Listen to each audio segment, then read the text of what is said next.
Hi, we are CastingCall.ai. We are the actor-first platform for verified avatars. In the age of AI and deepfakes, actors are losing their agency, their ability to control their brand, their reputation, and moreover, they're losing opportunities to monetize their existing fan base, as well as reach new audiences. If you were born before 1980, you probably recognize Val Kilmer. Val was a star in Top Gun, Batman Forever, and many other hits in the 80s and 90s. Unfortunately, in recent years, he was diagnosed with throat cancer, which has limited his ability to take on new acting engagements. We actually spoke with Val over the last few days, and he recognizes the immense capability of AI to extend his earning lifetime, as well as the ability to engage with fans and his existing base, as well as new audiences. In fact, he used AI in the latest Top Gun reboot to bring to life his voice. Unlike deepfake platforms like Metaphysic and Deep Voodoo and visual FX studios out there, we want to focus on building an actor-first platform for verified avatars. That means we make it easy for actors to onboard their virtual avatars onto our platform. We've created a platform that is API and language model queryable so that creators, agencies, brands, consumers can access avatars of actors in a fully permissioned way. Now, onboarding avatars is really easy. All you need is a mobile phone, a few quick scans, maybe takes 5 or 10 seconds, and you have a 3D model. You might recognize this 3D model. It's actually the celebrity Ed from Hype Factor AI. We brought his avatar to life, but now what can we do with this avatar? Well, we give Ed the ability to control the actions this avatar can take. And with those permissions, we let users query and bring Ed's avatar to life, much like you interact with ChatGPT. In this case, we're asking Ed's avatar to look around and start stretching in a short video. And almost instantaneously, we bring Ed to life. Ed's there, Ed's here. And in an almost lifelike quality, we're able to bring him in a short video. He can take various actions, full physical interaction. Once again, we have designed this platform to be actor first. That includes our API. We want to ensure that the parameters that are in the API are in full control by the actor. That includes the pricing, the reputation, the commercial and non-commercial licenses, visual appearance, as well as multimedia inputs, all in control of the actor, but in an API, so this is scalable to millions of developers who are developing on this new Gen AI medium. Our go-to-market strategy is to start with B and C list actors, the long tail of actors in the 160,000 Screen Actor Guild members, and work with A-listers as equity partners and investors to help us bring even more actors on board. From there, we'll go to the 50 million plus influencers and creators. And once we have these avatars on this platform, consumers, agencies, brand advertisers can access these avatars via APIs, pay on a per-use basis. And we want to ensure that actors share in the wealth. They grow with us. They get a monthly revenue share. Where we're going is a future where we believe Gen AI media will overtake traditional media. We think this is inevitable.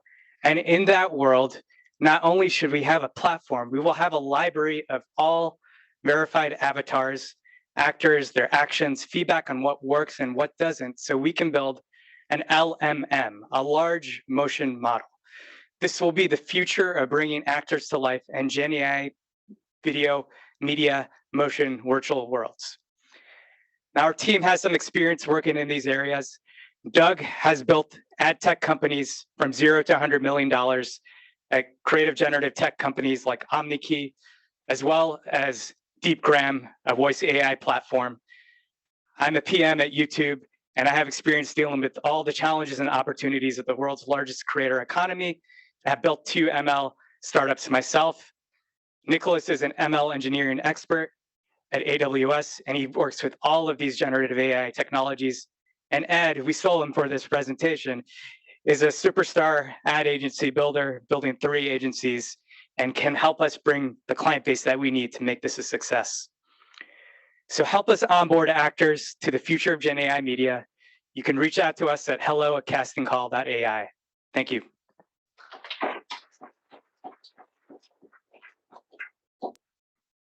All right. Any questions for these guys? Yeah.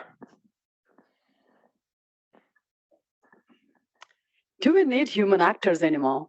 Because there are a couple of companies that I was actually talking to from an investment perspective, and they're literally trying to eliminate all the human actors because except the primary protagonist, the others really don't matter. They're like fillers, right? I mean, that's where the whole writers go, like they're basically working for the past. It's no longer the future. So do you really think we need to onboard every single and then have them the likeness that they can control and through the agency model? Or the model itself, the way you're developing, can just generate whatever synthetic actors we want for a particular project? Or is it really heavily tied to the human one-to-one ratio of human actor to the machine version?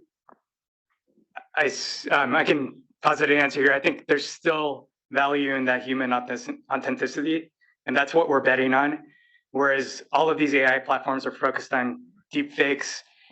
That creates a lot of viral content, but we believe the future is authentic character, actor-led content. And right now, if you look at how that's created, we actually have a funny slide back here of how that actually looks. But if we try to prompt Tom Cruise drinking a Coca-Cola, he grows a third hand or an arm. And really, we want to focus on creating quality actors, authentic stories. So that's why we think we're taking a human-first approach. But to add to that, the technology is evolving, and it's really about the story that you're telling. And this technology will evolve with that. We don't have to beat it or race it. We get to use it. And some of the content will be human originated, some not. There are cartoons that are very popular and beloved, and that IP is also valuable. Same problem. Thank you. I thought this was awesome. It is so comically outside of my investing wheelhouse. I don't think we can give you any money, but I did think it was awesome. Why start with actors when so much of their compensation is first dollar rights, distribution rights that have nothing to do with the actual movie, and instead go for like short form media like YouTube, especially considering there's so many dependencies on long form media that have nothing to do with the actor? So we actually see that future where you talk about short form media being kind of the bulk of media effectively. So the content that our platform develops is focused on developing short form videos first. So like 30-second videos or less. That's where we can generate the highest quality content. And we do see a feature where we expand into influencers and creators, like you mentioned, right? So if you look at the creators that exist out there, they're spending 60 hours a week on this type of content production. So there's a large opportunity to reduce the cost or the time cost of that production. I understand that long form content is not quite there when it comes to Gen AI, but I think that's something that's going to be there in the future and something we're going to build into. We want to focus on opportunities outside of traditional media that actors can monetize outside of the movies that they produce in their productive life cycles, so that this is an extension of their earnings capability, not necessarily a replacement exactly for what they're already doing right now. Excuse me, sorry. I think you might have actually just answered the question that I have, but so my thought was that, a lot of actors, and the previous question touched upon it as well, B-list actors, chances are they already have an agent, they already have a team around them that's, doing the negotiations for, putting their image out there and trying to get roles for them. But from what you just said, my take is that you're trying to open up revenue streams for them that they may not otherwise have access to. Now, with respect to that, you're providing all the legal infrastructure and everything in the sense like a form agreement and those kinds of things that, standard royalty rates, like, these kinds of like standard things, so that it's basically passive income for them. Am I understanding it You can correctly? think of it initially as a way to extend their income beyond a lot of the choppy opportunities that they have outside of like maybe even A and B list actors have regular income. But if you think about the long tail, this is a way to supplement that and ensure that they can actually earn a healthy income from a long tail of content that they're able to produce and make accessible. Yes, we are hoping to handle a lot of the legalese and commercial agreements so that actually is baked into how we onboard these actors. But that's really ultimately our focus is extension first, and then maybe replacement or enhancement. Yeah.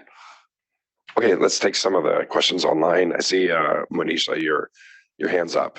So you want to ask your question? Yeah, hi, this is such a cool idea. I found myself wondering why focus on avatars from the very beginning. Could you not broaden your market by having all aspects of an actor's likeness, whether it's voice or image, through this platform, right? It's a way for them to get ahead of their likeness, their voice being abused, and instead put themselves on this platform where any aspect of it could be licensed. So yeah, why not start with lower technology? Why jump into avatars right now when that's still quite niche? Yeah, I think that's a great idea. I think those are opportunities for all aspects of their IP. And that includes their likeness in all forms, including their voice as well as their physical appearance as well. And Aparna, I see you have your hand up as well. If you want to Yes, ask her. could you comment a little bit on the business model here? Is the idea that you would, of course, help the actors and or creators create new content and likeness of themselves, but would you also be connecting them to either advertisers or shows or movies or producers? I mean, and how are you monetizing? Are you going to be taking a cut of their revenues? Or how are you going to, what's your business model? Yeah, absolutely. That's a great question. Essentially, we're creating a marketplace that the actors control. They can set the price, they can set the parameters, what they'll allow their avatars to do or not do. And we will provide, the conduit, the demand. We provide a place that people can go for small consumers, influencers, as well as advertising applications as well. The advertising applications could become very large in terms of dollar value. And these are things that they don't even need to show up for because they've already recorded their avatar. That avatar can actually do the performance and they don't have to. So this would be incremental revenue to them.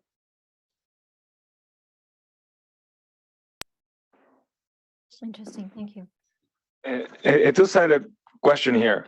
Yeah, you kind of alluded to the control that the actor has about what they allow to do or not to do. I was actually, if you can comment a little bit more about the controls against abuse of the avatar, and also if there are certain controls here and somebody wants to do something else, there's enough content of these people somewhere else for them to generate in some other way. So how do you deal with those two things? Yeah, absolutely. You want to answer? Yeah, so I think we skipped a slide where we were talking about the fake Keanu's. And if you see his quote, he said that he didn't appreciate that they put a little tear in his face, right? And so the actors can basically dictate how they use their likeness. And it might be profile shots or what age of their life they get to license. And maybe different ages of their life have different licensing rates and so forth. So Val, maybe his younger likeness is worth more than his current likeness.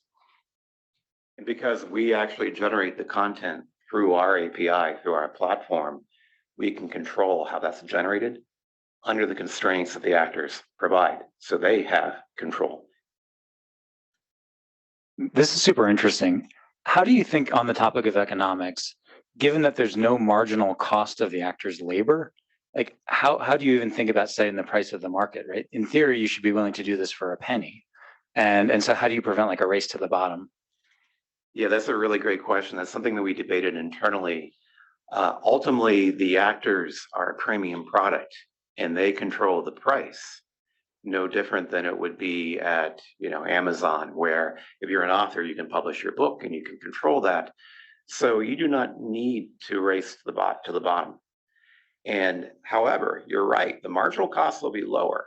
And because the marginal costs are lower, these will be far more useful than other ways. So that the actual dollar value that they can provide will be much larger. Let's thank our team. We